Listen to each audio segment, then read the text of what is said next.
Знаєш, що насправді робить людину слабкою? Не вороги, не невдачі, не удари долі. Людину руйнують звички, які здаються дрібницями. Вони тихо вростають у наше життя і висмоктують силу день за днем. Ти можеш виглядати успішним, працювати, мати сім'ю, але всередині відчувати порожнечу й втому.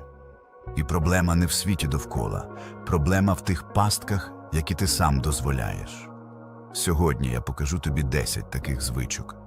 Якщо впізнаєш хоча б одну, у тебе буде вибір. Залишити все як є, чи вирвати з коренем те, що робить тебе слабшим. І почнемо з найпідступнішого ворога. Він не має обличчя, не піднімає проти тебе зброї, але вбиває твою енергію щодня. Це безглузде хвилювання. Згадай себе вночі, коли ти крутишся у ліжку і не можеш заснути. Думки сипляться одна за одною. А раптом щось піде не так. А раптом завтра станеться найгірше. І ти живеш не сьогоденням, а сценаріями, яких ще навіть не існує. Хвилювання не захищає тебе від біди. Воно лише забирає сили і спокій. Стоїки бачили цю пастку ще 2000 років тому. Вони навчилися розділяти речі на дві категорії. Ті, що ми можемо контролювати, і ті, що ніколи не будуть у нашій владі. Ми можемо керувати лише своїми думками, рішеннями і діями. А ось погода, випадковості, поведінка інших людей – це поза нашою силою. Марк Аврелій писав: «Якщо це під твоїм контролем, дій. Якщо ні, не марнуй сил». І ця проста фраза може врятувати твоє життя від безкінечної тривоги. Подумай, скільки часу ти вже втратив на страхи, які так і не здійснилися? Скільки разів ти жив ніби двічі, один раз у реальності, другий – у власних фантазіях про катастрофи? Це необережність, це витік енергії. Тому перший крок до сили простий – перестань годувати тривогу. Запитай себе, це в моїй владі чи ні? Якщо так, дій. Якщо ні, відпусти. Бо кожна хвилина, яку ти віддаєш страхам, краде у тебе єдине, що справді твоє – теперішній момент. Перед тим, як рухатися далі, підтримай це відео вподобайкою і підпишись на канал. А в коментарях напиши, чи впізнаєш у собі цю звичку хвилюватися без причини. Друга звичка, яка непомітно робить тебе слабким – це негативні думки. Ти прокидаєшся вранці і ще не встиг зробити ковток кави, а в голові вже лунає тихий шепіт: тобі не вдасться, у тебе замало сил, усі інші кращі за тебе. Знайомо? У багатьох це відбувається щодня. І проблема навіть не в тому, що думки приходять. Проблема в тому, що ми віримо в них. Негативна думка – це як тінь.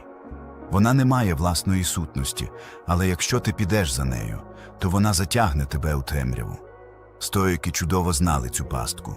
Вони говорили: подія сама по собі нейтральна. Немає поганого чи доброго у світі. Є лише твоє судження про цю подію. Марк Аврелій писав: нас не турбують речі самі по собі, нас турбують наші уявлення про них. І справді, хтось втрачає роботу і бачить у цьому катастрофу. А інший – шанс почати новий етап життя. Одна подія – два різні значення. Негативні думки – це насамперед інтерпретація. Ми самі надаємо кольору тому, що сталося. Але чи завжди ми справедливі до себе? Часто ні. Бо мозок схильний перебільшувати небезпеки, шукати слабкі місця, повертати нас у минулі поразки. Уяви, ти провалив якусь справу. Перша думка – я невдаха. Але чи правда це? Можливо, тобі просто бракувало досвіду. Можливо, були зовнішні обставини, яких ти не контролював. Стоїки радили: завжди став під сумнів власний внутрішній вирок. Думка не рівна істині. Це лише припущення. Епіктет наголошував: людей бентежать не події, а уявлення про події. Це означає, що ми можемо навчитися керувати власними думками, так само, як навчаємось керувати тілом у спортзалі. Дисципліна розуму – це тренування, що звільняє від внутрішнього хаосу. Сенека додавав: хто постійно думає про майбутнє, втрачає теперішнє. Негативні думки часто прив'язані саме до майбутнього. А раптом я знову помилюся. Або до минулого. Чому я тоді зробив так, а не інакше? І те, і інше. Пастка. Минулого вже немає, майбутнього ще немає. А от теперішній момент – він твій. І лише ти вирішуєш, чим його наповнити. Запитай себе прямо зараз. Що я втрачаю, дозволяючи одній чорній думці керувати моїм днем? Час, сили, сон, радість від зустрічей з близькими.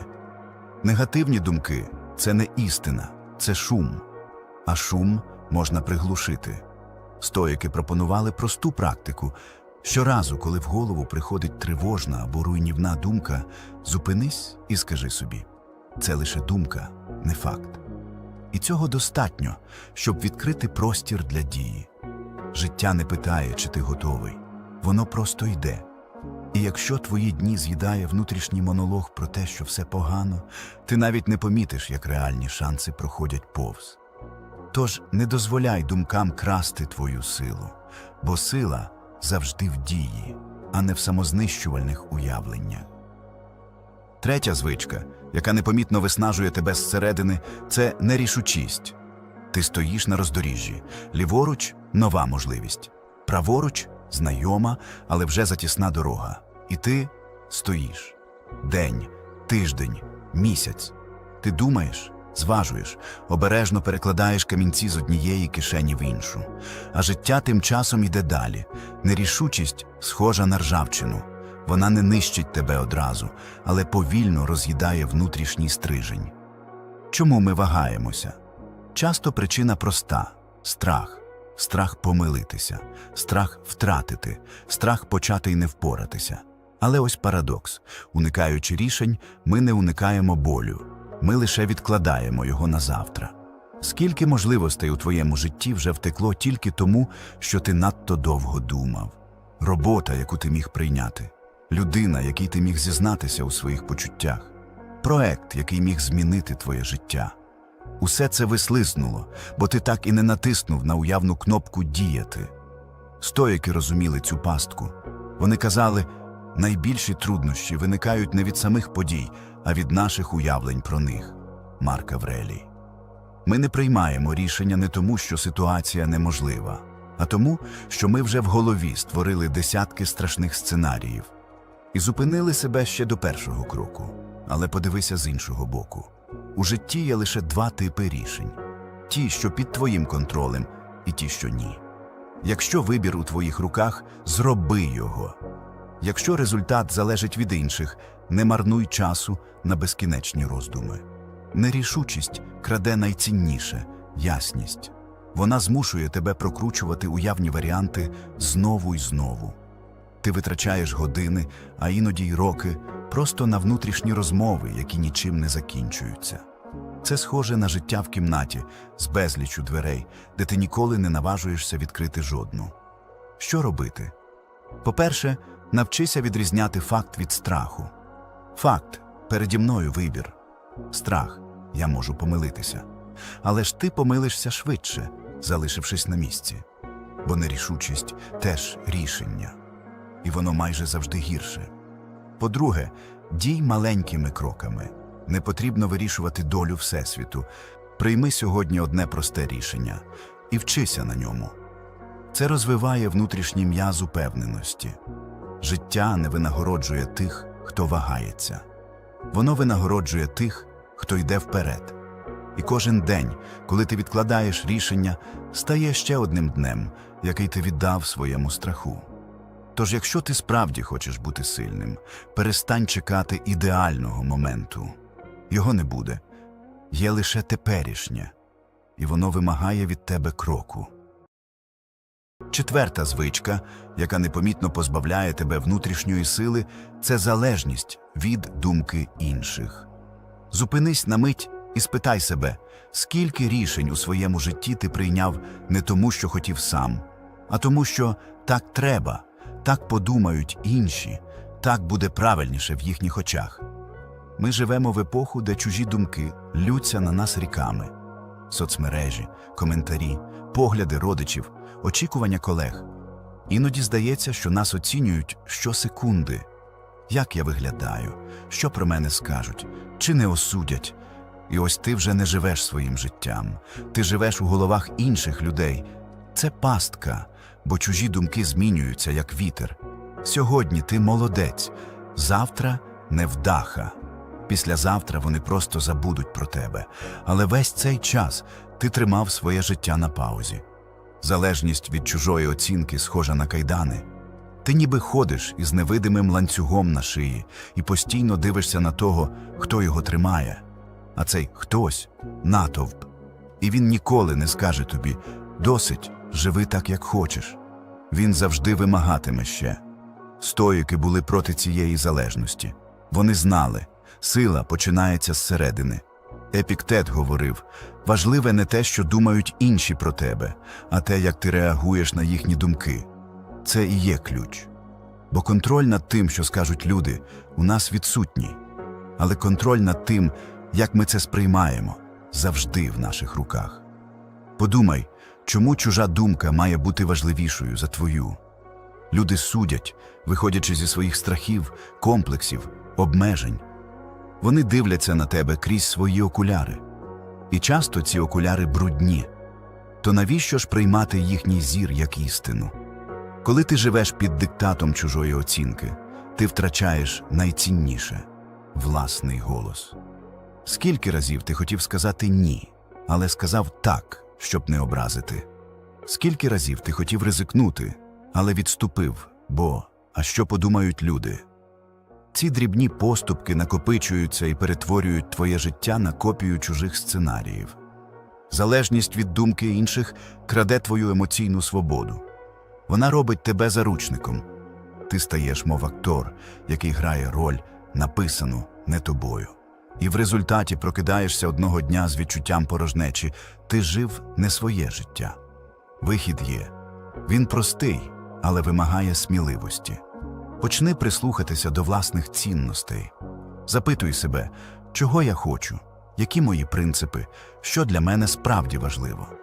І живи так, щоб навіть без глядачів у залі ти міг пишатися собою. Бо справжня свобода починається тоді, коли чужа думка перестає бути твоєю в'язницею. П'ята звичка, яка робить тебе слабким – це життя минулим. Кожен із нас має історію.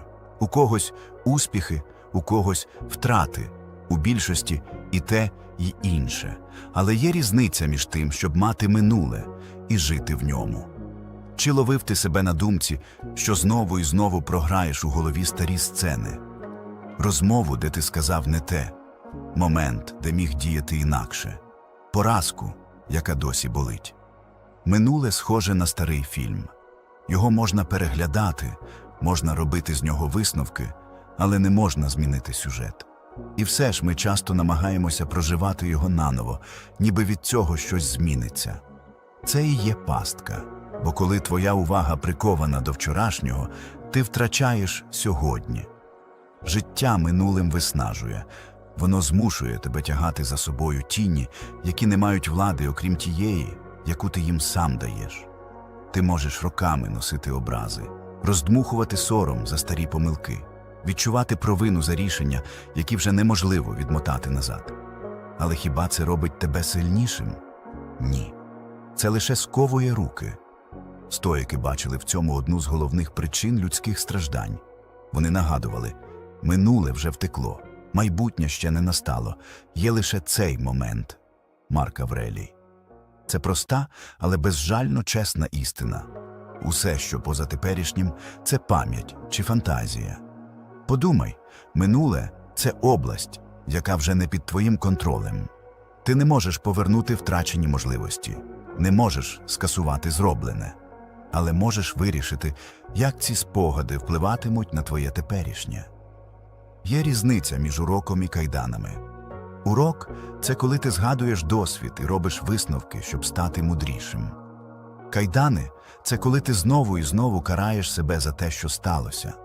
Сенс у тому, щоб навчитися брати з минулого лише зерна досвіду, а не бур'ян провини й жалю. Бо якщо ти постійно озираєшся назад, ти не бачиш дороги попереду. Уяви людину, яка несе важкий рюкзак із камінням. Кожен камінь – це «я мав зробити інакше», «я не пробачу», «я втратив шанс». Чим далі він іде, тим важче йому рухатися. Але цей рюкзак – ілюзія. Його можна просто зняти. Життя надто коротке, щоб витрачати його на привиди вчорашнього дня. Справжня сила починається тоді, коли ти кажеш «Так, це було, так, я зробив помилки, але я тут, і я ще можу жити, діяти, любити». Минулий день уже закінчився, новий прямо перед тобою. І він заслуговує на те, щоб ти прожив його наповну. Шоста звичка, яка непомітно підточує твою внутрішню силу, це крайній перфекціонізм. Звучить красиво, правда? Я хочу, щоб усе було ідеально. Люди навіть хваляться цим у резюме чи на співбесідах. Моя слабкість у тому, що я надто вимогливий до себе. Але насправді це не слабкість, це кайдани. Коли ти прагнеш довести кожну дрібницю до досконалості, ти перетворюєш життя на нескінченний іспит, який завжди здаєш із відчуттям незадоволення. Ти зробив крок уперед, але замість радості думаєш «міг краще». Ти досяг мети, але всередині звучить «це ще не те». І ось ти вже не бачиш власних перемог, бо постійно міряєш себе за лінійкою, яка відсунута далі, ніж твоя рука. Проблема перфекціонізму не в бажанні робити якісно. Якість – це добре. Проблема в тому, що ідеал завжди вислизає. Це горизонт. Чим ближче ти до нього йдеш, тим далі він відсувається. У результаті ти ніколи не відчуваєш задоволення. Лише в тому й відчуття замало. Стоїки знали про це. Вони нагадували – ми люди, а люди – це не про досконалість, а про шлях. Епіктет говорив – живи у згоді зі своїми цінностями, а не з очікуваннями світу. Ця фраза може стати ключем для кожного, хто застряг у пастці перфекціонізму. Бо часто ми прагнемо ідеалу не для себе, а щоб відповідати чужим стандартам. Перфекціонізм – це страх у масці амбіцій. Страх, що тебе не визнають. Страх, що ти недостатній. Страх, що твоє добре буде висміяне. І цей страх змушує тебе витрачати години на виправлення деталей, які ніхто, окрім тебе, навіть не помітить. А тепер уяви, ти втрачаєш день за днем, місяць за місяцем, чекаючи моменту, коли все буде ідеально. Але в житті немає такого моменту. Марк Аврелій писав: «Кожного дня я роблю все, що можу, і цього достатньо». У цих словах мудрість. Достатньо зробити своє найкраще сьогодні і відпустити решту. Крайній перфекціонізм краде найцінніше – здатність жити теперішнім. Замість того, щоб радіти процесу, ти постійно думаєш про результат. Замість того, щоб бачити прогрес, ти бачиш лише недоліки. Замість життя нескінченне ще недостатньо. Як це змінити? Почати дозволяти собі бути живим. Дозволити собі помилятися, дозволити собі бачити красу в недосконалості, бо іноді саме вона робить речі справжніми. І пам'ятати, ідеал – це не фініш. Це орієнтир, який допомагає рухатися, але не має права відбирати в тебе радість від дороги. Справжня сила не в досконалості, а в умінні жити і діяти, навіть коли все далеко не ідеально. Сьома звичка, яка робить людину слабкою – це прокрастинація. Ми всі знаємо це відчуття. Завдання лежить перед тобою. Воно не таке вже й складне, але замість того, щоб зробити його зараз, ти відкладаєш. Ще трохи. З понеділка, після кави, коли з'явиться настрій. І ось ти вже прокинувся наступного дня, а завдання досі там. І чим довше ти чекаєш, тим важчим воно стає у твоїй голові. Прокрастинація – це не просто лінь. Це звичка обманювати самого себе. Вона продає тобі ілюзію полегшення. Я не роблю це зараз, отже, не відчуваю стресу. Але насправді стрес стає ще більшим. Бо десь у глибині ти знаєш, робота чекає, дедлайн наближається, відповідальність нікуди не зникла. Стоїки вважали час найціннішим ресурсом. Вони говорили: «Живи так, ніби кожна мить може бути останньою» – Сенека. І справді, час – це єдине, що ми ніколи не зможемо повернути. Гроші можна заробити знову. Репутацію можна відновити. Здоров'я можна покращити. Але хвилину життя, яку ти віддав прокрастинації, не повернеш. Чому ми відкладаємо? Часто через страх. Страх провалу. А раптом не вийде. Страх труднощів. Це занадто складно. А іноді через пошук швидкого задоволення. Легше увімкнути серіал чи погортати телефон, ніж почати серйозну справу. Але кожна хвилина втечі – це хвилина, яку ти міг використати на рух уперед. Прокрастинація схожа на рюкзак, який ти щоранку наповнюєш камінням «зроблю пізніше». І чим довше відкладаєш, тим важчий він стає. Врешті-решт, ти не рухаєшся вперед, бо просто несеш тягар із вчорашніх обіцянок самому собі. Вихід один – діяти зараз, маленькими кроками. Стоїки вчили – почни з того, що в твоїх силах. Не з усього одразу, не з ідеального результату, а з першого кроку. Є завдання – зроби хоча б перший рух. Напиши одне речення, зателефонуй одному клієнту, відкрий книгу і прочитай першу сторінку. Бо початок – це половина справи. Марк Аврелій писав: «Не відкладай життя. Кожен із нас вмирає, коли відкладає». І це правда, бо життя складається не з планів на завтра, а з дій сьогодні. Прокрастинація – це злодій, який краде твоє майбутнє і переодягається у комфорт теперішнього. Але сила в тому, щоб розпізнати цей обман і відповісти просто «Я зроблю це зараз». Бо відкладати означає втрачати, а діяти означає жити.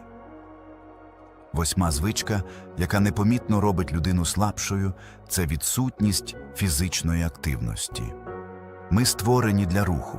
Людське тіло – це не крісло, яке стоїть у кутку, а механізм, що потребує роботи. І коли ми позбавляємо його руху, воно починає ламатися. Сидячий спосіб життя непомітно вбиває нашу силу.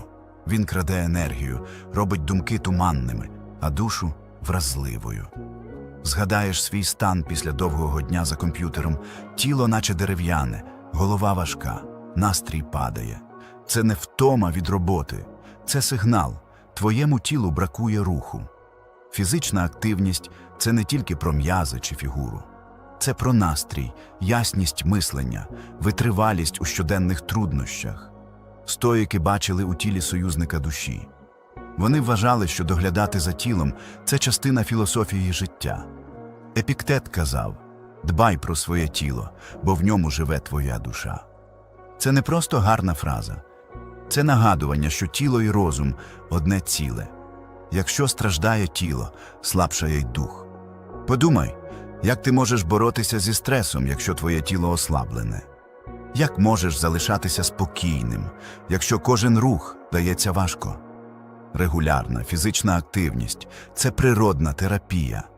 Вона знімає напруження, розганяє тривогу, запускає вироблення ендорфінів, гормонів радості. Одна прогулянка на свіжому повітрі може зробити більше для твого настрою, ніж годинна прокрутка стрічки у телефоні. Відсутність руху, навпаки, тягне вниз. Вона не лише погіршує здоров'я, але й підточує віру в себе. Людина, яка уникає фізичної активності, швидше піддається депресії, тривожності, втраті внутрішнього вогню. Бо коли тіло в'яне, душа починає вірити, що вона теж слабка. Не потрібно ставати спортсменом чи бігати марафони. Сила не в рекордах, а у звичці. Достатньо робити щось для свого тіла щодня.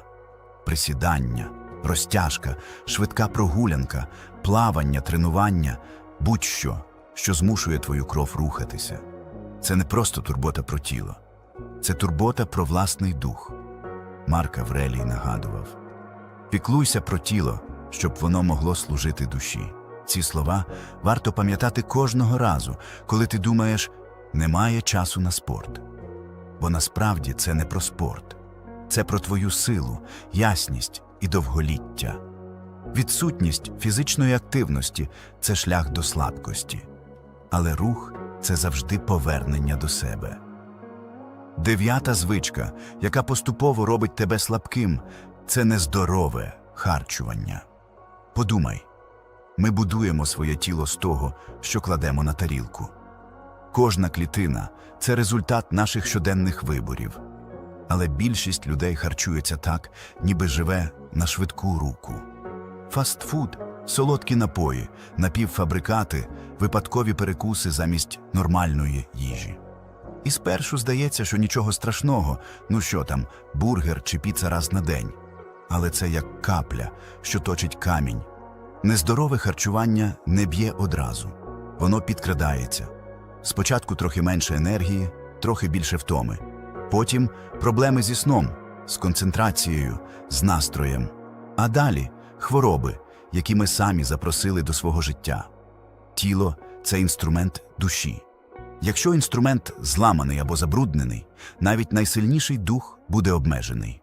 Стоїки нагадували, жити в гармонії з природою означає дбати і про тіло, і про розум. Бо вони – єдине ціле. Епіктет казав: «Бережи себе, бо розум не може існувати без тіла». І в цих словах ключ. Ми часто думаємо, що їжа – це лише про фізичний стан. Але це також про ясність мислення, про спокій, про витривалість перед випробуваннями. Задумайся, скільки рішень у твоєму житті були зіпсовані тим, що ти був голодний, перевтомлений або накачаний цукром і кавою. Наші емоції напряму пов'язані з тим, чим ми себе годуємо. Ситуації, які могли б пройти спокійно, перетворюються на вибух, лише тому, що твоє тіло виснажене. Нездорова їжа часто пов'язана з емоціями. Ми заїдаємо стрес, смуток, самотність. І тут важливо бути чесним із собою. Чи справді я голодний, чи мені просто хочеться втекти від відчуттів? Стоїки вчили керувати не лише думками, а й пристрастями. І харчова залежність теж пристрасть. Вона маскується під задоволення, але насправді робить тебе ще більш залежним і слабким. Здорове харчування – це не дієта і не примус.